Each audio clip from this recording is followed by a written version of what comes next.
안녕하세요. 기업은행 적중특강 의사소통 능력을 강의하게 된 박영조입니다. 반갑습니다. 자, 그럼 이제부터 적중특강 1번부터 10번까지 10문제의 의사소통 능력 부분의 문제들을 한번 풀어보도록 하겠습니다. 자, 여러분 의사소통 능력 문제를 푸실 때 저희가 예전에 풀었던 언어 영역이라든가 국어 문제를 풀듯이 풀면 시간 내에 이 문제들을 다 풀어낼 수가 없습니다. 자, 저희가 이제 직무 능력으로서 NCS 이제 필기 시험을 볼 때 대부분 한 문제당 주어지는 시간은 한 1분 남짓이거든요. 자, 1분이 어떻게 보면 긴 시간이면서 또 어떻게 보면 굉장히 짧은 시간이고 사실 의사소통 능력의 문제를 풀기에는 턱없이 부족한 시간이기도 합니다. 그래서 저희가 예전에 문제를 풀던 방식처럼 문제 읽고 지문 읽고 이해해서 선택지에서 고르고 이러는 방식으로 문제를 풀어서는 시간 내에 문제를 풀 수가 없어요. 자, 그래서 제 강의가 필요한 겁니다. 제 강의 시간에 이제 유형별로 어떻게 하면 문제를 빨리 정확하게 풀 수 있는지를 제가 지금 이 시간에 정리를 해 드릴 거고요. 그래서 이 10문제 함께 풀어보면서 의사소통 능력의 어떤 영역별로 어떤 방식으로 문제를 풀어야 하는지 저와 함께 해보도록 하겠습니다. 자, 1번 문제는 다음 글을 읽고 알 수 있는 내용은 이라고 나와 있어요. 자, 알 수 있는 내용은 이라고 나와 있다라는 것은 결국 세부 내용을 파악하라는 문제입니다. 자, 세부 내용을 파악하는 문제는 이제 크게 두 가지로 나뉠 수 있어요. 정보를 확인하는 문제가 있고 정보를 융합하는 문제가 있습니다. 정보를 확인하는 문제는 여기에 나와 있는가 아닌가만 파악을 해서 체크를 해주면 되는 것인데 이제 문제는 정보를 융합해야 되는 문제예요. 자, 이런 문제들이 결국은 추론 문제입니다. 그래서 지금 여기 알 수 있는 내용은 이라고 나와 있는데 이 문제는 그냥 추론할 수 있는 것은 이라고 얘기를 해놔도 사실 무방한 문제라고 볼 수가 있어요. 그래서 정보를 융합해야 된다라는 건 여기에 나와 있는 정보를 모아서 알 수 있는 것과 없는 것을 구분을 해야 된다라는 내용이거든요. 그래서 이런 식의 문제가 나왔을 때는 이제 추론 문제 나올 때 지문을 읽을 수밖에 없습니다. 지문 전체를 읽어야 돼요. 그래서 가급적이면 지문을 안 읽고 풀 수 있으면 빨리 풀 수 있어서 좋겠지만 추론 문제라든가 자 이렇게 내용을 융합해야 되는 문제의 경우에는 지문을 한번 쫙 다 읽어줘야 되는데 우리가 이런 지문들을 읽을 때 좀 오류를 범하기 쉬운 게 어떻게 하냐면 지문 읽고 하나 보고 다시 지문 읽고 또 선택지 하나 보고 또 다시 지문 읽고 또 선택지 하나 보고 자 이렇게 해서 1분 내에 언제씩 문제를 풀겠어요. 자 추론 문제가 나왔다. 정보 융합하는 문제가 나왔다 싶으면 아 내가 이 글은 읽어야 되겠구나. 단 한 번 읽을 때 정확하게 읽어야 되겠구나. 한 번 읽고 정확하게 이해해야 되겠구나 라고 생각을 하셔야 됩니다. 자 그런데 우리가 머리가 좋으면 제가 IQ 막 140 넘고 이런 사람이면 한번 쫙 읽고 모든 내용 머릿속에 싹 다 들어와 있을 거예요. 그런데 미천하고 하찮은 제 머리는 그걸 기억을 하지 못하더라고요. 자, 그래서 제가 택한 방식은 이제 뭐냐면 지금 뉴런에 대해서 얘기가 나오고 있는데 내가 이것에 대한 배경 지식을 많이 가지고 있으면 그냥 바로 문제를 풀어도 무방합니다. 내가 이 정도 ADD라든가 파킨스에 대한 배경 지식이 내가 이미 가지고 있어요. 왜냐하면 이런 지문들이 나올 때 완전히 동떨어진 것을 가지고 문제를 내는 것이 아니라 보편적인 것들을 가지고 문제를 내기 때문에 내가 이것에 대한 배경 지식이 풍부하면 바로 풀면 되겠지만 또 배경 지식이 미천하고 하찮아서 제가 이 문제를 봤을 때 배경 지식은 뉴런이 시냅스로 연결된다. 그리고 파킨스라는 이름, ADD라는 이름 정도만 알고 있었단 말이에요. 자, 그렇다면 이런 지문이 나왔을 때, 이런 문제 유형이 나왔을 때 어떻게 하면 한 번 읽고 정확하게 이해해서 문제를 풀 수 있을까? 제가 봤을 때 가장 좋은 방식은 이제 정리하면서 읽는 거죠. 밑줄을 긋는 것보다는 옆에 간단히 써주는 것이 좋고요. 과학 지문의 경우에는 간단한 그림으로 표시해주면 훨씬 더 정확하게 이해하는 경우가 더 많습니다. 여기 뉴런도 마찬가지예요. 왜냐하면 지금 신경 전달 물질이라는 게 나오고 있고 그것이 어떻게 흘러가고 어떻게 흡수가 되고 이 과정을 이해를 해야 이 문제를 풀 수 있는 거기 때문에 그래서 여러분이 읽어 내려갈 때 애초에 그림을 이렇게 그려서 정리를 해가면서 읽으면 단기 기억이 활성화돼서 요 문제를 푸는 동안에는 이 내용을 다 기억할 수 있게 됩니다.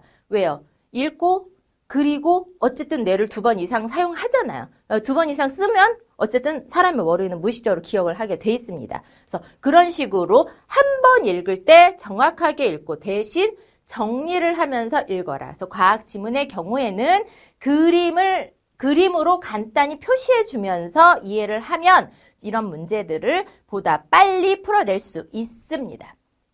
자, 그러면 다음 글을 읽고 알 수 있는 내용을 찾으라고 얘기를 했고, 봤더니 ADD, 파킨슨병 나오고, 도파민이란 내용 나오고, 도파민 수용체, 그 다음에 나트륨 이온, 시냅스, 암페타민 이런 애들이 나옵니다. 자, 이런 단어가 나오면 보다 더 명확하게 기억을 해가면서 글을 읽어야 돼요. 자, 글을 읽겠습니다. 자, 뉴런은 신체의 한 부분에서 다른 부분으로 신호를 전달한다. 대부분 뉴런들은 서로 간에 직접 연결되어 있지 않기 때문에 신호는 시냅스라는 두 뉴런 사이의 간격을 건너서 다음 뉴런으로 전달되어야 한다. 자, 즉 그 말은 자, 뉴런이라는 애가 이렇게 있으면 얘가 뭘로 연결이 된대요? 시냅스라는 애로 연결이 된대요. 자, 정리는 이제 자기 나름대로의 방식으로 해주면 됩니다. 그래서 시간이 없으니까 단어를 다 쓰기보다는 이제 저는 그냥 첫자로 표시를 했어요. 자, 그래서 뉴런과 뉴런은 시냅스로 연결이 되는데 전기적 충격이 뉴런의 축상 말단. 자, 축상 말단 몰라도 상관없습니다. 왜? 선택지에 나오지 않았잖아요. 자, 축상 말단에 도착하면 축상 말단의 손상에서 어쨌든 우리가 기억을 해야 될 건 뭐래요? 신경 전달 물질이 방출이 되는데 이 신경 전달 물질이 방출이 되면 시냅스를 가로질러 확산한 다음 시냅스 후 뉴런의 세포막에 있는 특정 수용체, 그러니까 막에 있다니까 이쪽 이렇게 건너편으로 여기에 수용체라는 게 있다는 거죠. 후 나왔으니까 얘가 후, 얘가 전, 이렇게 되겠네요. 그쵸? 자, 그래서 수용체에 결합한다. 그래서 신경 전달 물질이 시냅스 후 세포막에 결합하면 나트륨 이온이, 자, 나트륨 이온이라는 것이 이동을 하면서 신호가 전달이 된다라고 얘기를 했습니다. 이게 체계예요. 그래서 신경 전달 물질은 반응을 일으킨 다음에는 제거돼서 자극이 중지가 되고 또 어떤 신경 전달 물질들은 효소에 의해 분해되거나 아니면 뉴런에 의해서 이를 분비한 뉴런이니까 얘잖아요. 이 신경 전달 물질이 이렇게 전달이 되는데 신경 전달 물질이 전달이 되는데 요렇게 해서 반응이 일어나서 없어지는 경우도 있지만 얘가 다시 재흡수가 되는 경우도 있다라고 지금 얘기를 하고 있습니다. 그래서 도파민은 복잡한 동작과 감정을 조절하는 뭐라고 얘기해요? 신경 전달 물질. 즉 신경 전달 물질과 도파민은 같은 애라는 얘기죠. 그래서 도파민을 생산하는 뉴런의 기능 부전이라는 건 이제 뭔가 제대로 작동하지 않는 거죠. 그러면 무슨 병? 파킨슨병. 그리고 새로운 입력이나 자극에 대한 뉴런의 반응성을 억제하기 때문에 도파민의 수준이 낮으면 ADD, 주의력 결핍 장애 증상도 일으킬 수 있다. 그래서 이 도파민이 제대로 전달이 되지 않으면 파킨슨이나 ADD에 걸릴 수 있다라고 얘기를 합니다. 자, 그러면 1번 문제가 아까 ADD랑 파킨슨병 나오는데 ADD를 치유하는 데 사용되는 약물들은 모두 파킨슨병에도 사용될 수 있다? 아니죠. 약간 양상이 다르잖아요. 파킨슨은 기능 부정에 의한 거고 ADD는 이런 도파민의 수준이 낮아졌을 때이기 때문에 이것이 반드시 여기에 나와 있지도 않을 뿐더러 그렇게 사용될 수 있다라는 것은 여기서 알 수 없습니다. 그래서 1번 아닌 거 바로 이제 체크해 줘야 되고요.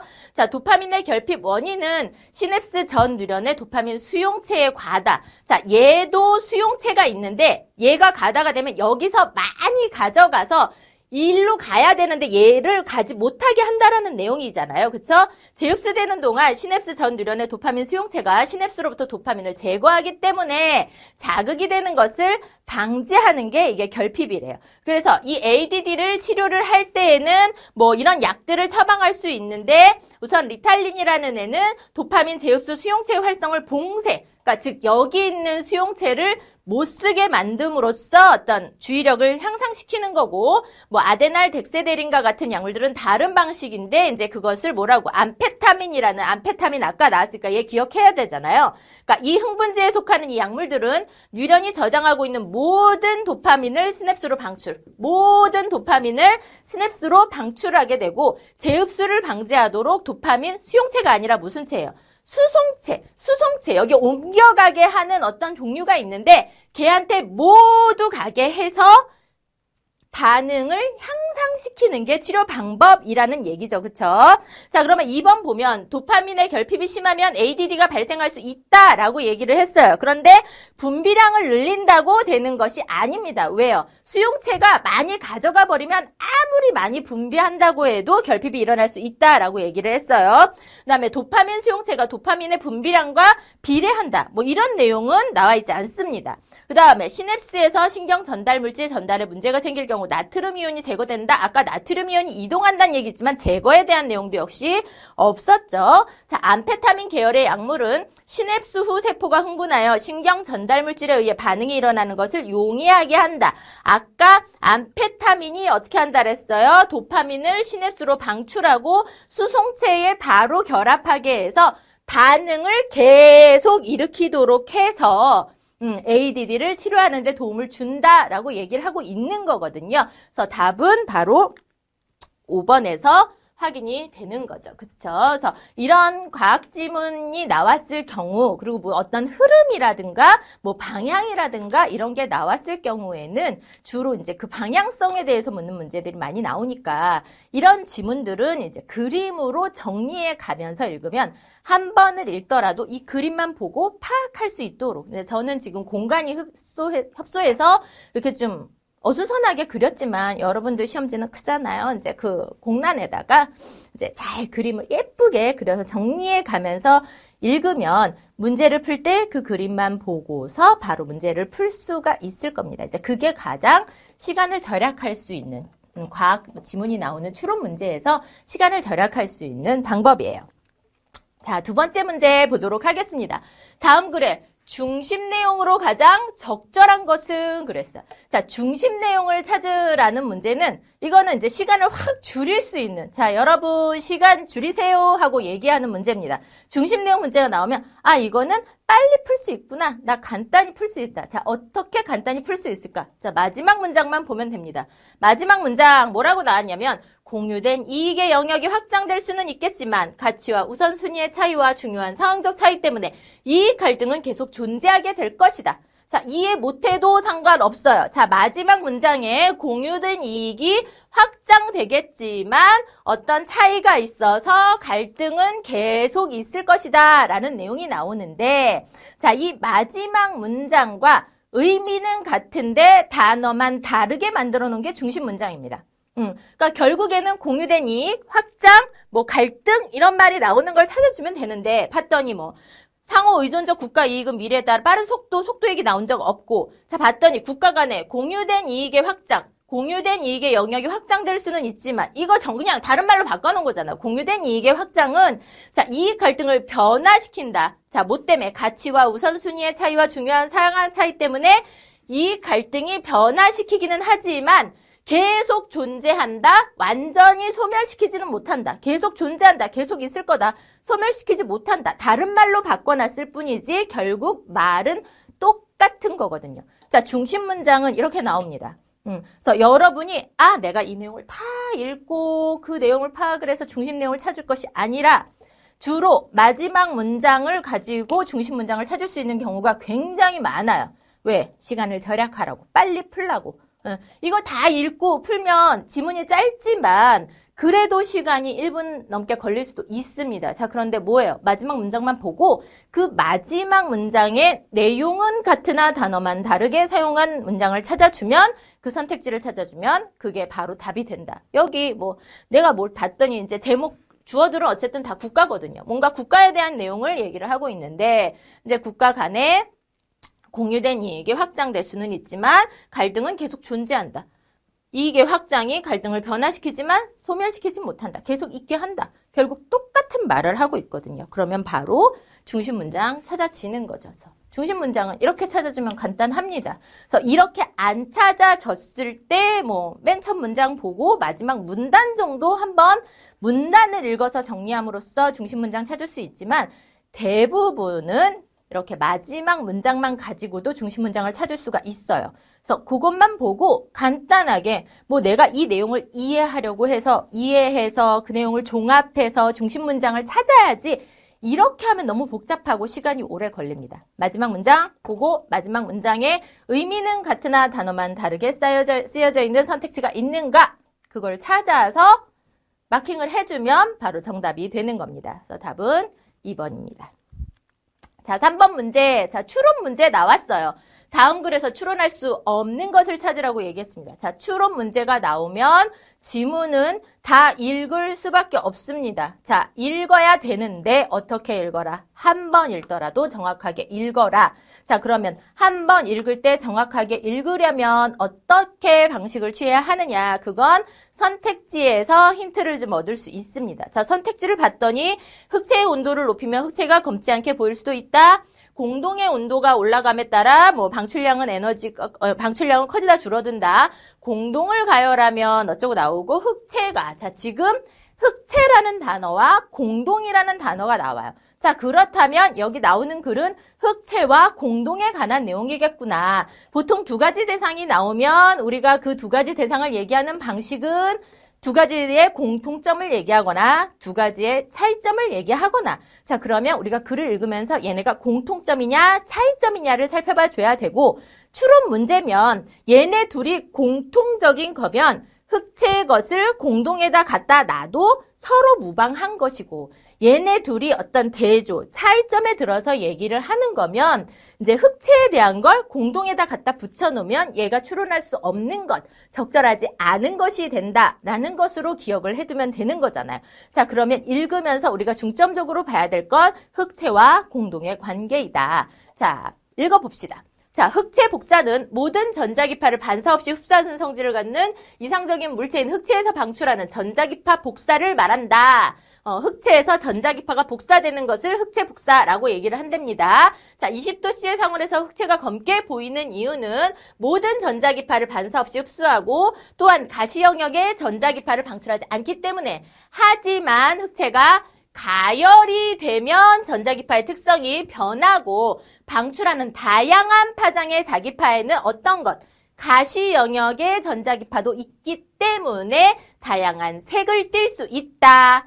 자, 흑채를 관찰하기 위해 물리학자들은 일정한 온도가 유지되고 완벽하게 밀변된 공동에 작은 구멍을 뚫어서 흑채를 실현했다. 흑채를 실현했다라는 얘기에선 결국 공동과 흑채는 같은 성질을 갖는다라는 것. 공동이 상온일 경우 공동의 내벽은 전자기파를 방출하는데 내벽에 부딪혀 일부는 반사, 일부는 흡수. 공동의 내벽에서는 전자기파의 방출, 반사, 흡수가 끊임없이 일어나고 그 일부는 공동 구멍으로 방출되지만 가시 영역에 전자기파가 없기 때문에 공동 구멍은 검게. 자, 어때? 아까 흑채랑 똑같죠? 20도씨의 상온일 때 여기도 공동을 상온에 두었을 때는 어떻게 보인대요? 구멍이 검게 보인다. 흑채도 검게 보인다. 특성이 같아요. 또 공동이 상온일 경우 이 공동구멍으로 들어가는 전자기파는 반사되다 결국 흡수되어 다시 구멍으로 나오지 않는다. 즉 뭐래요? 공동 구멍의 특성은 흑채의 특성과 뭐라고요? 같대요. 즉 여기서는 흑채와 공동이 같다. 공통된다라고 얘기를 합니다. 자, 이런 문제면 흑채의 것을 공동에다 갖다 붙여도 문제가 없고 공동의 것을 흑채에다 갖다 붙여도 문제가 없다라는 걸 기억을 해두셔야 돼요.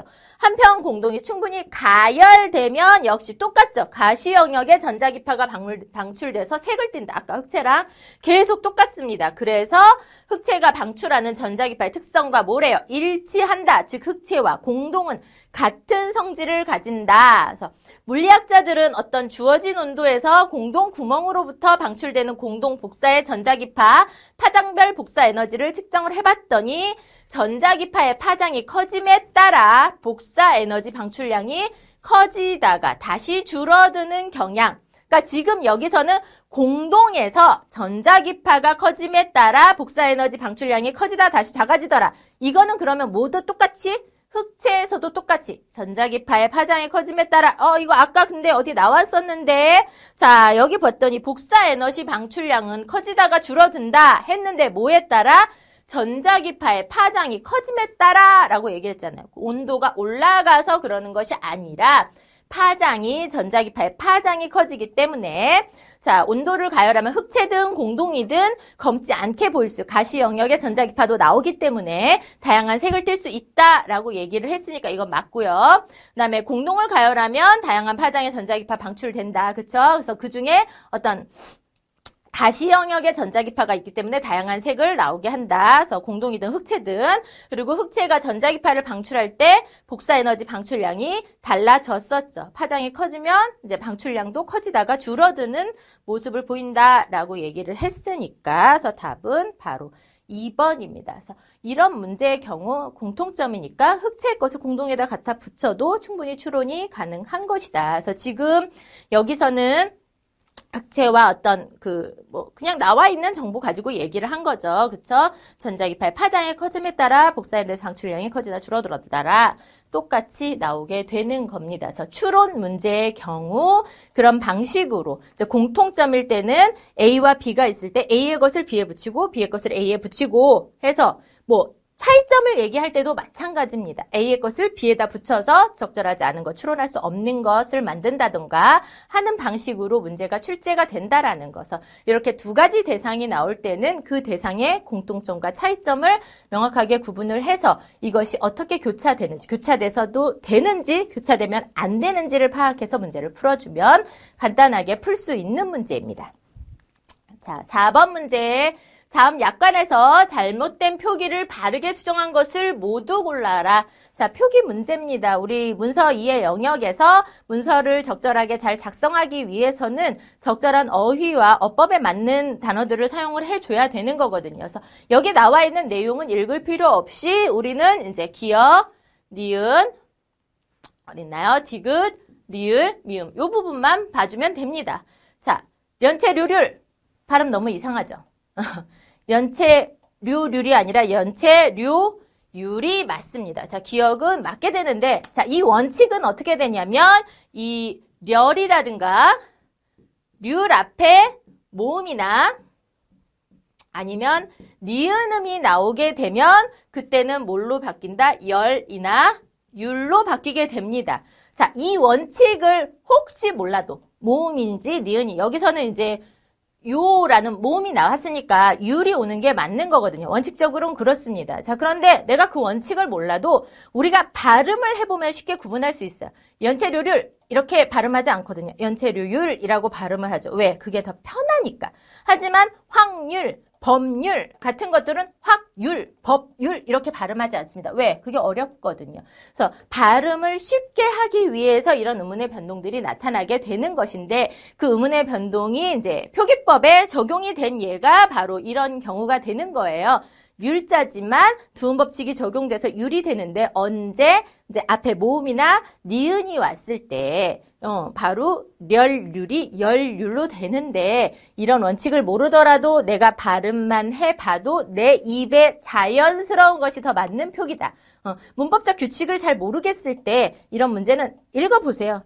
읽어보고 소리내서 읽을 수는 없겠지만 속으로 읽겠지만 내가 더 부자연스러운 것은 답이 아니고 자연스러운 게 정답입니다. 여기서도 연체료율보다는 연체료율이 우리에게 더 자연스럽죠? 그래서 연체료율이 맞는 표현이 됩니다. 자, 반면에 니은도 똑같아요. 서명란과 서명란을 읽어보세요. 자, 뭐가 더 발음이 있나요? 서명란, 공란. 우리 이런 식으로 읽죠. 이거는 이제 이 란이라는 이제 한자 음절이 하나였던 독립된 한 음절로 나와서 여기서는 오히려 여긴 두음법칙이 적용됐지만 여기서는 오히려 두음법칙이 적용되지 않은 경우인데 읽어봤을 때도 우리는 서명란이라고 읽기보다는 서명란이라고 읽는 것이 더 자연스럽다. 그래서 여기서는 서명란이 더 맞는 표현이니까 지금 니은이 들어간 것은 다 지워줘야 되겠네요. 니은은 답이 아니니까. 그쵸? 그러면 우리 이제 디귿 한번 살펴볼게요. 자, 여기서는 카드를 유효기간이 지난 카드는 갱신을 하는 게 맞죠. 그쵸? 경신이라고 하면 안 됩니다. 경신은 어떤 기록 같은 것들을 새롭게 깼을 때 경신이라고 얘기를 하죠. 그래서 올림픽 기록, 아니면 세계 기록 이런 것들이 기존의 기록이 새롭게 깨졌을 때 경신이라고 얘기를 하고 유효기간이 지난 것을 다시 연장을 할 때는 갱신이라고 얘기합니다. 또 언제 갱신이라는 말을 사용하게 되냐면요. 이제 컴퓨터에서 파일을 업로드할 때 파일을 또 갱신했다라는 표현도 쓰게 됩니다. 그래서 여기서는 갱신이 맞는 거기 때문에 역시 디귿 다 지워주면 답은 바로 나오네요. 다른 거 볼 필요 없이. 자, 여러분 시험을 볼 때는 이렇게 지워주기 방식을 통해서 답이 딱 나왔으면 답이 나오자마자 다음 문제로 넘어가야죠. 다른 거 확인할 필요 있어요, 없어요? 없잖아요. 그죠? 그러니까 답 나오면 바로 다음 문제로 체크하고 넘어가도록 해야 됩니다. 자, 근데 저는 이제 확인을 한번 해 볼게요. 자, 그러면 우리 이 대체, 여기서 대체 재발급이라는 것은 이제 대신해서 쓴다라는 내용이니까 대체가 맞죠. 뒤에 나와 있는 대체는 큰 채라는 의미인데 이거는 이제 장구에서 이제 장구를 치는 좀 큰 채를 대체라고 얘기를 하는 겁니다. 여기에 갑자기 장구채가 나올 이유가 없는 거잖아요. 대체, 대신해서 사용한다. 이게 더 맞는 표현인 것이고. 자, 미음 같은 경우에는 이제 부사어 나와 있는데, 우리 이것도 역시 그냥 발음을 해보면 조금 더 쉬워요. 우리가 태만이라고 발음하나요? 태만이라고 발음하나요? 자, 우리가 보통 더 익숙한 발음은 태만히입니다. 자, 어떤 게 부사어에서 어떤 건 이를 쓰고 어떤 건 히를 써야 되는데, 뭐, 우리가 깨끗이 이런 것들은 좀 익잖아요. 근데 이 태만이는, 태만이, 태만히 헷갈릴 수 있어요. 근데 이, 히 중에서 헷갈리는 애들은 대부분 히인 경우가 많습니다. 그래서 여기서도 태만, 히가 적절한 표현이기 때문에 그래서 답은 2번이 되는 겁니다. 그래서 이런 표기법 문제 나왔을 때 물론 이 표기와 관련된 다양한 규칙들을 내가 정확하게 알아두면 너무 좋겠죠. 자, 그런데 그 모든 규칙들을 여러분이 언어학자가 아니잖아요. 언어를 전공한 사람들도 아니에요. 자, 그런 사람들이 이런 언어 규칙들을 다 알고 다 외우고 하기는 어렵습니다. 자, 그렇다면 어떻게? 직관적으로 내가 평상시 쓰는 언어들이 어떤 게 더 익숙하고 올바르게 느껴지는가 그것에 따라 풀어줬을 때 대부분 이제 처음에 생각한 올바른 단어들이 더 맞는 적절한 표현인 경우가 많습니다. 그래서 그렇게 좀 직관적으로 풀어주는 방법도 하나의 팁이 될 수 있다라는 거. 물론 제일 좋은 건 여기 나와 있는 언어 규칙들, 어휘에 관련된 규정들을 정확하게 알면 더 좋겠죠. 그래서 나올 때마다 좀 여기 자주 나오는 것들은 좀 머릿속에 익혀둘 필요가 있습니다. 자, 다음 문제 넘어가 볼게요. 자, 5번 다음 글에 중심 내용으로 가장 적절한 것은 자, 제가 아까 말씀드렸죠. 중심 내용 묻는 문제는 시간을 확 줄일 수 있는 문제다.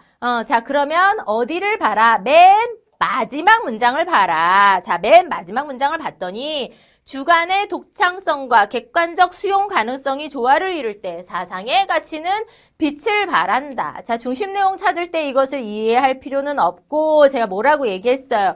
이거를 의미는 같지만 다른 단어로 표현해 놓은 게 선택지에 있다라고 얘기를 했습니다. 자, 주관이라는 건 내 생각이고 객관은 다른 이들이 대부분 생각하는 바예요. 주관은 독창성을 가져야 된대요. 내 생각은 나만의 독특한 것이 있어야 되고 객관적은 수용 가능성이래요. 그러니까 다른 것은 수용해야 된다. 받아들여야 된대요. 근데 그 둘이 어떻게 조화를 이루어야 된대요. 그러니까 나는 내 것대로 세우면서 다른 사람의 것을 받아들이는 이것이 근데 내가 무조건 옳아 아니면 너는 무조건 틀려 아니면 너를 무조건 다 받아들일 거야 이런 게 아니라 내 거는 세워놓으면서 다른 것들을 받아들일 때 사상의 가치는 빛을 발한다. 즉 잘 정확하게 모르겠지만 어쨌든 그렇게 이런 의미를 그대로 써놓은 게 있죠. 몇 번에 있어요? 2번에 있잖아요. 뭐래요? 주체적으로 사상을 확립하는 게 주관의 독창성. 이걸 다른 말로 바꿔놓은 거잖아요. 그러면서 타인의 사상을 수용하는 거. 이게 바로 뭐예요? 객관적 수용을 다른 말로 바꿔놓은 겁니다. 결국 의미는 같아요. 이것이 사상의 가치가 빛을 발한다 라고 얘기를 했으니까 이렇게 하는 게 가장 좋은 방식이다 라고 얘기를 하는 거예요. 그러니까 주체적으로 사상을 확립하면서 타인의 사상을 수용하여 조화를 이루는 것이 중요하다. 이게 중심 내용이니까 결국 마지막 문장의 의미는 같지만 다른 단어를 사용해서 표현해 놓은 게 바로 2번에 있었죠. 나머지 읽어봐도 확실히 아닙니다. 상황을 여러 면에서 고찰하여 이해할 수 있도록 다양한 사상을 수용해라. 상황을 여러 면에서 고찰하는 거는 객관적 수용과만 관련이 있지 주관의 독창성은 안 들어있잖아요. 그리고 자신이 수용한 사상들을 사회적으로 수용 가능한 사상으로 만들어가는 거라는 건 뭐 자신이 수용한 사상이 주관은 될 수 있는데 지금 독창적이라는 건 이제 나만의 것이었는데 이거를 사회적으로 수용 가능한 것으로 변화시킨다는 건 독창성이 사라지게 되는 거니까 이것도 안 되고 행동가에 비해 결단력이 하긴 하지만 그릇된 판단을 피할 수 있는 사색과 완전 내용이 달라버리죠. 그쵸? 뭐 결단력, 뭐 판단력 이거 얘기하는 게 아니야. 내 것은 세우면서 다른 사람의 것을 받아들이고 그것이 조화를 이룰 때 사상이 가치를 바란다. 그 얘기를 하고 있는 건 지금 몇 번밖에 없다? 2번밖에 없다. 자, 중심 문장을 찾으라는 내용, 중심 내용을 찾으라는 내용, 문자가 나오면 여러분 앞으로 굉장히 반가워하시면서 내가 이걸로 시간 줄일 수 있구나. 이걸로 시간 확실히 줄이고 다른 뭐 추론 문제라든가 내용 융합 문제 같은 거 나왔을 때 내가 그 시간을 좀 더 정확하게 문제를 풀 수 있도록 시간을 좀 할애를 해야 되겠다라고 생각을 해주실 수 있어야 됩니다. 이렇게 길게 나왔지만 문제를 푸는데 필요한 문장은 단 한 문장이면 됐다라는 거. 그래서 이런 문제인데 미련하게 다 읽고 내용 종합해서 푸는 것은 떨어지는 지름길이 되겠죠. 그쵸? 제가 말씀드렸습니다. 중심 내용 찾으라는 문제는 시간을 확 단축하라는 문제다. 그래서 어디만 봐라. 맨 마지막 문장 가지고 모르겠을 때 맨 마지막 문단 정도 살펴보고 선택지 보면 중심 문장 충분히 찾을 수 있다라는 거. 근데 대부분 어떻게 나온다고요? 맨 마지막 문장에 중심 내용이 나오고 그 마지막 문장의 의미는 같으나 다른 단어를 사용한 내용이 선택지로 나오게 된다라는 거 기억을 해두세요. 자, 그러면 넘어가서 6번 이제 가라를 논리적 순서대로 바르게 나열한 것은 자, 배열 문제 나왔습니다. 자, 다행히 뭐 문단이 굉장히 길지 않아요. 그냥 문장의 배열 정도밖에 되지 않고 게다가 가 아니면 다가 먼저입니다. 자, 그러면 가가 먼저이냐 다가 먼저이냐. 자, 가 봤더니 피로, 만성피로 증후군, 우울증. 그래서 어떤 병에 대한 예들이 나와 있어요. 자, 시험 문제에서 물론 어떤 사람은 예들을 먼저 제시해주고 글을 시작해줄 수 있습니다. 자, 그런데 시험에 나오는 글들은 예가 절대 먼저 나오지 않습니다. 왜? 예들은 어떤 내용을 얘기하기 위한 덧붙이는 내용이거든요. 부연이에요. 덧붙이는 건 앞에 뭐가 나오고 덧붙이게 돼 있는 게 일반적인 순서잖아요. 시험에서는 이런 일반적인 순서를 가지고 얘기를 하지 누구의 어떤 문학적인 표현이나 독창적인 것들을 가지고서 시험 문제를 내지는 않습니다. 자, 그러니까 가에 나와 있는 건 얘기 때문에 덧붙이는 거니까 가가 먼저 나올 수는 없다. 자, 그렇다면 뭐가 먼저다? 다가 먼저다라는 거 우리가 알 수 있겠죠. 그래서 다를 읽어봤더니 대다수의 직장인들이 뭐 스트레스와 술자리에 시달리고 있다. 이런 스트레스 받는 삶이 뭐 훨씬 많다. 그러면 이것이 건강한 삶을 어렵게 하고 이렇게 되면 만성피로 우울증 증상이 나타나고 이것은 우리가 관심을 가지고 있어야 할 병이지만 접하지 않았으면 하는 이름이다. 라고 연결되는 것이 자연스럽죠. 그러니까 다 다음에는 가가 나오는 것이 맞는 것이고 지금 라를 봤더니 나는 다음으로 라고 얘기를 했고 라에서는 이러한 증상이 라고 얘기를 했어요. 자, 그러면 여기서 떠올릴 줄 알아야 돼. 이러한 증상이 어떤 거? 피로, 만성피로 증후군, 우울증이라는 이런 증상이 이렇게 연결이 돼야 더 적절하겠죠. 그러니까 라가 나오는 것이 맞고 그러면 바로 답은 3번으로 확인이 됩니다. 그래서 다른 걸 보려고 하지 말고 답 확인되면 다음 문제로 넘기시면 되고 자, 마지막으로 이제 문제를 한번 보게 되면 이런 증상이 있으면 휴식이 가장 좋고 그 다음에 또 뭘 해주면 더 좋다? 적당한 운동이다. 자, 배열하는데 아주 자연스럽죠. 그쵸? 그러니까 바로 쉽게 풀 수 있는 문제 바로 3번 나옵니다. 자, 그래서 문장 배열 문제 나올 때에는 이제 앞에 나오는 단어들을 좀 볼 필요가 있어요. 그래서 그걸로 힌트를 이러한 증상, 이렇게 특히 이런 지시어, 접속어 이런 것들을 살펴봐 줘야 되는데 지시어가 나오면 이 지시어가 가리키는 대상, 이러한 증상, 그러면 증상이 여기도 나오고 여기도 증상이 나오는데 그러면 어쨌든 적어도 가다 다음에 라가 이어주겠구나 라는 거 볼 수 있어야 되고 만약에 여기서 이제 가다를 제시를 안 해줬으면 그럼 가와 다 중에 뭐가 더 먼저 나와야 될까? 아, 가는 예시니까 얘는 먼저 절대 나올 수가 없구나. 그러니까 다가 먼저 나오고 가가 나와야 되겠네. 그래서 증상 연결해주고 그다음에 그에 대한 해결 방법으로 이제 라도 있고 나도 있다라고 제시를 해주고 있는 거니까 라 다음에 나가 나와야 하는구나. 이런 순서로 배열 문제를 찾아주시면 됩니다. 그래서 지시어, 접속어들의 연결고리들을 좀 생각을 해보면 간단히 대부분 풀 수 있다라는 거 기억을 해두세요. 자, 7번 문제입니다. 다음은 모모은행 적립식 예금의 약관, 그래서 고객센터 상담원이 이 약관을 토대로 답변하기 어려운 질문을 찾으라고 얘기를 했어요. 답변하기 어려운 질문을 찾으라고 얘기를 하는데, 자, 얘네들은 대부분 이게 이제 고객의 응대 문제지만 결국은 내용을 확인하는 문제입니다. 그래서 여기에 어떤 내용이 나와 있고 이 내용이 있느냐 없느냐만 봐주면 되는 거예요. 그래서 여기서 지금 뭐라 답변하기 어렵다라는 건 여기에 어떻게 되게 돼? 안 나와 있기 때문에. 그래서 여러분이 이런 문제가 나왔을 때 유의할 점은 추측을 하지 말라는 겁니다. 그래서 내가 이 정도는 내가 이렇게 응대를 하면 될 거야 라고 추측을 하면 안 돼요. 이거는 내용을 확인하는 문제이기 때문에 여기에 나와 있는가 아닌가만 봐주면 된단 말입니다. 자, 그러면 이제 봤을 때 이렇게 긴 내용인데 다 읽을 필요는 없겠죠.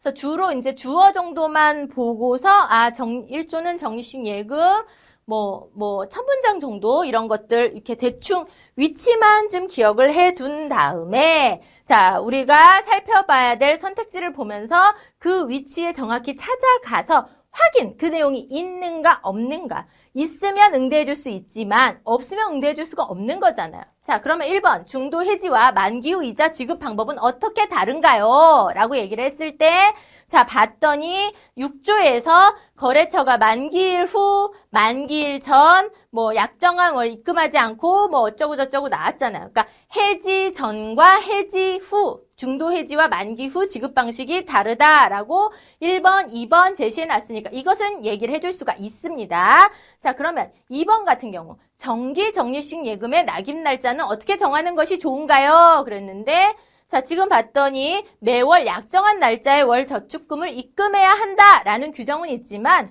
날짜를 어떻게 정해야 한다는 여기 나오지 않아. 이건 내가 응대해 줄 수 있잖아. 고객님이 편하신 시간에 약정 날짜 정하시면 되겠습니다. 이렇게 응대해 주면 되겠지라고 추측을 하면 안 된다라는 거. 왜? 내용이 안 나와 있으니까. 이건 내용 확인 문제이기 때문에 이렇게 응대해 줄 수 있을 거야 라고 절대 추측하면 안 됩니다. 자, 이것은 나와 있지 않아요. 약정한 날짜에 입금해야 된다라는 건 있지만 그것을 어떻게 정하라는 것은 아무리 봐도 나와 있지 않기 때문에 이것은 응대를 해줄 수가 없는 게 되는 겁니다. 자, 그래서 답이 찾아지면 여러분은 어떻게 하라 그랬어요? 답 체크하고 다음 문제로 넘어가셔야 됩니다. 이거 나머지 다 확인을 해야지 이럴 시간 없어요. 그래서 이거 확인할 게 양이 적은 것 같아도 제법 많거든요. 그래서 이렇게 그냥 답이 나오면 바로 마킹하고 다음 문제로 넘어가셔야 돼요. 지금은 문제 풀이 시간이니까 확인은 제가 할게요. 자, 납부한 적립식 예금이 만기되면 자동으로 지급이 되나요? 자, 이것도 봤더니 청구할 때 지급한다, 만기 전이라도 지급할 수 있다라고 나와 있으니까 응대해 줄 수 있고 자, 4번 관련 법령을 위반하여 예금이 해지되었을 때 중도 지급금은 어떻게 계산되나요? 했더니 법령을 위반했을 때 위반한 것으로 판명되면 제6조 2항의 규정에 따라서 6조 2항 여기에 따라서 중도 지급금 주면 되는 거죠. 그러니까 역시 응대해 줄 수 있는 겁니다. 그래서 답은 안 되는 거 2번이다. 그래서 2번에서 안 되는 거 찾아지면 바로 다음 문제에 넘어가는 방식으로 시간을 절약하셔야 됩니다. 자, 다음 문제 8번 문제예요. 자, 이것도 역시 내용을 확인하는 문제인데 여긴 하나가 더 추가가 됐죠. 보기가 제시되고 모두 고르라고 얘기했습니다. 자, 세모무역이 거래은행인 땡땡은행으로부터 받은 외국한 거래 약정서 개선안에 대한 안내문. 자, 이를 이해한 것으로 적절한 것을 보기에서 모두 골라라. 적절한 것을 모두 골라라. 그래서 외국한 거래 약정서가 현행이 있고 이제 개정안이 제시가 됐습니다. 그래서 역시 정보를 확인하는 문제니까 함부로 추측하지 마시라고 얘기를 했고 나와 있느냐 없느냐만 확인을 해주면 되는 거예요. 자, 그래서 봤더니 보기 기역, 니은, 디귿, 리을 이렇게 나와 있잖아요. 그래서 이렇게 나와 있는 경우에는 지금 보면은 뭐 니은이 하나, 둘, 세 개 나와 있고 디귿도 세 개 나와 있거든요. 그러면 니은, 디귿은 쓴 이제 답이 확률이 높으니까 얘네는 좀 나중에 보고 답이 아닌 애들을 먼저 지우는 방식으로 그래서 내가 꼭 필요한 보기만 확인하는 게 이제 적절한 방법입니다. 자, 그 방법은 이제 여러분이 정해야 돼요. 뭐가 더 편할까? 난 많이 나온 걸 먼저 확인할 거야. 뭐 그렇게 해서 답을 찾을 수 있는 경우도 있고 아니면 많이 나온 건 답이니까 얘를 나중에 확인하고 답이 아닐 것 같은 애들을 먼저 지워야지 그것은 이제 여러분이 편한 방식으로 자 저는 여기서 지금 니은 디귿은 나와 있으니까 우선 답이 아닐 것 같은 애를 먼저 확인해 볼게요. 기역. 기존 고객에게는 계정을 반영한 약관의 전문이 별도로 재발송되나 자 그 정보를 봤더니 여기 이런 별첨 나오고 가로 뭐 예외 규정 이런 거 나오면 그게 시험 문제로 나올 확률이 높거든요. 봤더니 계정 약관은 홈페이지 및 영업장에서 확인 다운로드 재발송해준다는 내용 없으니까 기억은 지워지게 되겠죠. 그래서 기억이 답인 애들은 이제 지우고 나면 이번 니은 디귿이냐 니은 디귿 리을이니까 그 다음에 뭘 확인해야 돼요? 리을을 확인해야 되겠죠. 자, 리을 확인해보면 계정안은 별도로 매입 대금 상환을 청구하는 방법을 신설하였다. 자, 그러면 이것이 신설이 됐는지를 확인해 봤더니 매입 대금 상환 똑같이 들어있고 청구하는 방법서 쭉 해서 여기 뭐라고 나오냐면 뭐 정한 뭐 어쩌고저쩌고 사전에 합의한 방법에 의해 청구하고 여기는 청구에 대한 내용이 없는데 여기는 청구에 대한 내용이 생겼으니까 청구하는 방법을 신설한 게 맞죠. 그러니까 리을이 들어가야 되니까 답은 4번. 바로 이렇게 두 개 보기만 찾아주고 바로 다음 문제로 넘어가면 되는 겁니다. 그래서 보기 문제, 보기에서 적절한 것, 적절하지 않은 것을 선택하라고 할 때 내가 무조건 기역, 니은, 디귿, 리을 이런 순서로 확인하려고 하지 마시고요. 선택지에 나와 있는 보기들의 예를 보고 내가 먼저 확인할 것과 나중에 확인할 것의 순서를 정한 다음에 그래서 지우기 방식으로 답이 아닌 애들은 지우고 지운 나머지에서 내가 확인할 보기가 무엇인가 선택해서 그 순서를 따라서 가면 모든 보기를 보지 않고 지금 4개 나왔지만 2개만 확인해도 바로 답이 나왔잖아요. 그래서 이런 식으로 시간을 절약하셔야 됩니다. 이런 정보 확인 문제의 경우 또 보기에서 선택하는 경우. 자, 답은 이미 나왔지만 이제 저는 한번 확인은 해볼게요. 자, 이제 니은 확인해 보겠습니다. 기존 고객이 약관 변경에 동의하지 않는다면 6월 14일까지 계약 해지 의사를 밝혀야 한다. 지금 봤더니 뭐 계약 의사 표지를 아니한 경우에는 변경에 동의한 것으로 본다 그랬으니까 내가 시행 예정일부터 30일 이내에 하고 싶지 않으면 계약 해지 의사. 그래서 시행일이 5월 15일이라고 얘기했으니까 6월 14일 전에 계약 해지 의사를 밝혀야 되는 거 니은은 맞는 게 바로 나오게 되고 디귿도 보면 개정안은 예시를 추구하거나 구체적인 기간을 제시했다. 그러면 개정안 보면 자 여기 예시 얘는 예시 없는데 여기 예시 나와 있고 그 다음에 화환어음의 매입일로부터 1개월 이내 구체적인 기간 여기 없는데 나와 있잖아요. 그쵸? 그래서 약간의 내용을 명확히 한 것 다 그대로 나와 있으니까 디귿 맞습니다. 그래서 답은 4번으로 찾아진다라는 거. 그래서 이런 보기 중에서 적절한 것, 적절하지 않은 것 선택하는 문제에 습관처럼 기역, 니은, 디귿, 리을 순서로 확인하지 말고 선택지 보고 내가 어떤 보기를 먼저 살펴보는 것이 문제를 푸는데 도움이 될지 빨리 풀 수 있지를 선택해서 답이면 체크, 아니면 지우기 방식을 통해서 찾아줄 수 있어야 됩니다. 자, 9번, 10번 문제. 다음은 땡땡은행의 원화 정사 업무를 위한 외부 용역 사업자 선정에 관한 공고문이래요. 이를 읽고 물음에 답하시오서 쭉 공고문 나왔어요. 자, 이런 거 나오면 위치만 기억을 해두는 겁니다. 다 읽으려고 하지 마세요. 그래서 위치만 개요, 입찰 참가 자격 뭐 쭉쭉쭉 이런데 위치 이거 있겠구나 라고 하고 문제를 봐야 되겠죠. 자, 9번 문제. 위 공고에 입찰하려는 업체 직원들의 발언 중 공고문을 가장 정확하게 이해한 것을 모두 골라라 라고 봤어요.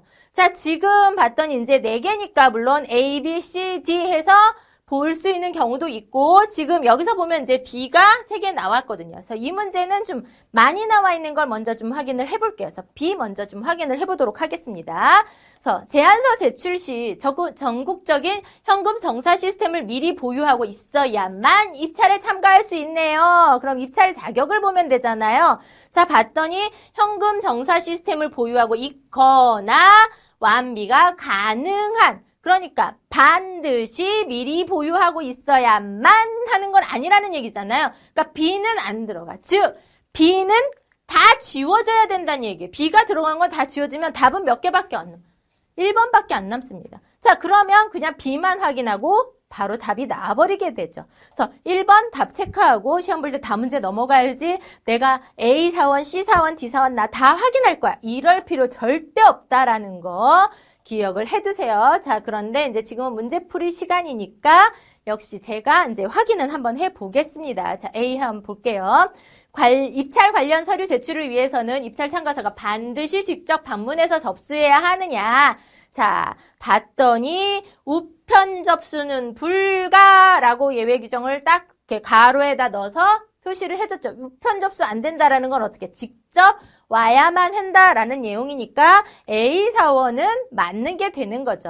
자, 그 다음에 C를 보게 되면 입찰 금액을 2억 원으로 제시한다면 입찰 마감일까지 1천만 원 이상의 입찰 보증금을 현금으로 모모은행에 납부해야 된다는 말이네요. 자, 그러면 입찰 보증금 납부 봤더니 입찰 금액의 5% 이상의 지금 뭐를? 입찰 보증보험 증권을 발행받아. 현금이 아니라 증권을 발행받아. 그것을 납부해야 된다라고 얘기를 했으니까 C는 아닌 게 되는 것이고, 자, D 대리 보게 되면 제출 후에는 제안서를 수정하거나 교체할 수 없고 계약서에 별도 명시하기 전까지는 제안서의 내용이 계약서에 동일한 효력을 가지므로 실현 가능한 상황을 정확하게 제시해야 한다라고 얘기했는데, 자, 제출한 서류 반환하지 않습니다. 뭐 수정 및 교체 불가, 뭐 개별 통지, 뭐 어쩌고저쩌고 심사대상 대회, 그래서 계약서와 동일한 효력을 지니기 때문에 명확하게 실현 가능하게 제시해야 된다라고 얘기했으니까 역시 D도 맞는 게 되는 거죠. 그래서 답은 1번이 된다. 그래서 모든 보기를 다 확인하려고 하지 말아라. 보기를 순서대로 확인하려고 하지 말아라. 선택지를 보고 먼저 확인할 보기를 결정을 해서 그것은 이제 그 방식은 여러분이 편한 방식을 취하도록 하세요. 내가 문제를 풀어봤더니 많이 나와 있는 것을 먼저 풀었을 때 답이 좀 더 빨리 나오더라 싶으면 많이 나오는 걸 먼저 확인을 하시고, 아니다, 내가 봤을 때 많이 나온 거는 주로 답이니까 걔네들을 제외하고 좀 덜 나온 애들을 먼저 확인했더니 답이 먼저 나오더라. 이제 그런 방식은 여러분이 이제 편한 방식으로 정하시면 돼요. 중요한 건 모든 보기를 순차적으로 확인하는 게 아니라 먼저 확인할 보기를 정해서 그것이 맞으면 동그라미, 아니면 그 부분을 지워버리는 방식을 통해 꼭 필요한 보기만 살펴보고 답을 골라야 된다라는 거 기억을 해두세요. 자, 마지막 10번 문제, 이제 또 어휘 문제 나왔습니다. 그래서 이 공고문에 기역 미음의 단어를 문맥상 의미나 표기법에 어긋나지 않게 수정하도록 지적한 것으로 적절하지 않은 것, 그래서 잘못 수정한 거 살펴봐주면 되는 거겠죠. 그쵸? 그러면 1번. 기역은 단어를 혼동하여 잘못 사용하였으므로 가름. 자, 기역은 가늠. 자, 가늠이라는 것은 제안 요청서로 가늠한다. 가늠. 우리 뭐 가늠하는 것은 정확하게 재는 게 아니라 대충 헤아려서 재는 것을 가늠이라고 얘기하잖아요. 제안 요청서로, 사업 설명에는 제안 요청서로 여기선 대신한다는 거죠. 대신한다라는 의미는 갈음이라고 얘기를 합니다. 그러니까 1번은 맞죠. 자, 그 다음에 니은은 단어의 표기를 잘못했대요. 제재.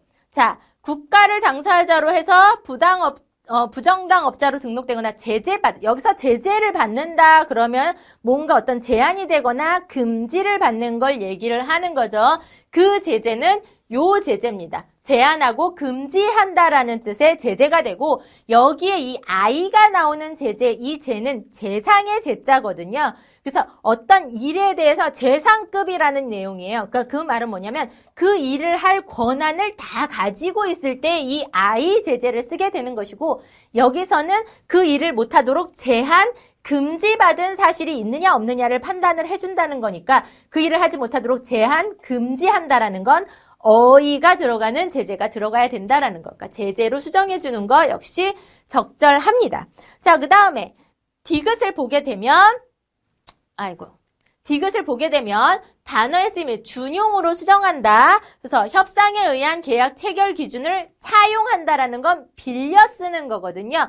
여기서는 이 기준을 지켜서 쓴다라는 거니까 준용이 맞습니다. 차용은 아니고. 자, 그 다음에 입찰 참가자는 보험증권을 은행에 납부해야 되며 최종 낙찰자가 낙찰 후 7일 이내에 계약을 체결하지 않을 경우 보증금은 은행에 귀속된다. 자, 이걸 환수로 바꾸면 환수는 돌려받는 거예요. 그러니까 은행이 이 낙찰자한테 뭔가를 줬는데 그걸 돌려받아야 환수가 되는 거잖아요. 근데 여기서는 뭐예요? 낙찰자가 계약금을 냈는데 시간 내에 계약을 하지 않았대요. 그럼 그 계약금은 누구에게? 은행 소속이 된다라는 거거든요. 그 소속으로 들어간다 이런 의미가 되는 거니까 여기서는 귀속이 맞습니다. 그래서 고칠 필요가 없는 거죠. 그래서 답은 4번입니다.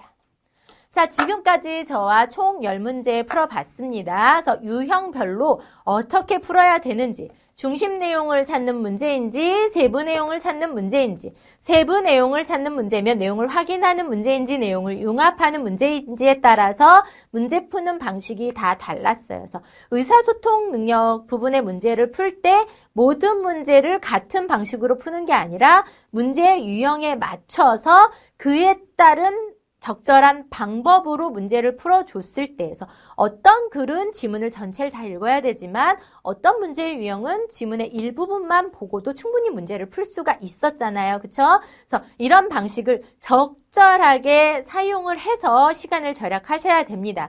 근데 이게 제 강의를 듣는다고 바로 그것이 되는 게 아니라 제 강의를 듣고 이제 유형별로 문제 푸는 방식을 알았으면 이제 여러분은 뭘 해야 돼요?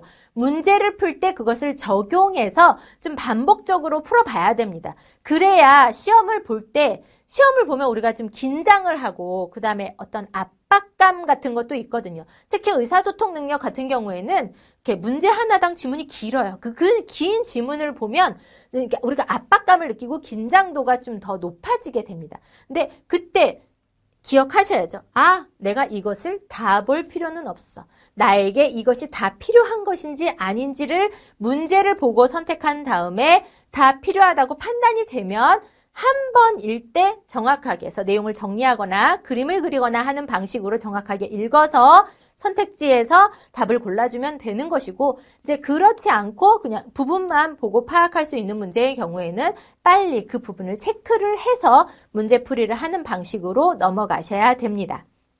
자, 적중특강 지금까지 이제 저 박영조와 함께 하셨고요. 여러분들 모두 좋은 결과 있으시길 바라겠습니다. 시험 보는 그날까지 여러분 모두 화이팅 하세요. 감사합니다.